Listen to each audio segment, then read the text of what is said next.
What's going on, everybody? Today I'm going to show you how to replace the remote batteries in your 2017 Ford Fusion. First thing we're going to do is remove the emergency key out of the bottom of the remote. There's a button right here. We're going to push it and then you can pull the key right out. Now we're going to turn the key over and we're actually going to take off this back piece right here using a small flathead screwdriver. I'm just going to stick it right here and we're going to actually just pry it up and it'll just pop right up like this. And you can see that we're going to use the flathead screwdriver just to kind of get this guy right off. Okay. Once we take it off, you can see the battery right here. Battery is going to be a CR2450.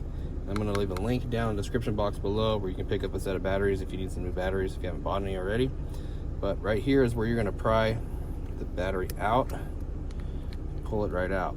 Now you can see that it has to come out of one side right here and get a new battery. All right, so new battery. Just remember that the positive sign is facing outwards, and on the remote you're gonna have to stick it in the side like this and then push it on in there. You get the cover, and this is the top of the remote. Put the top of the remote in first and then snap it together. Now we can put the emergency key back in and we are all done. If the video was helpful, I'd really appreciate it. If you like and subscribe, you guys take care, be safe, have a great weekend.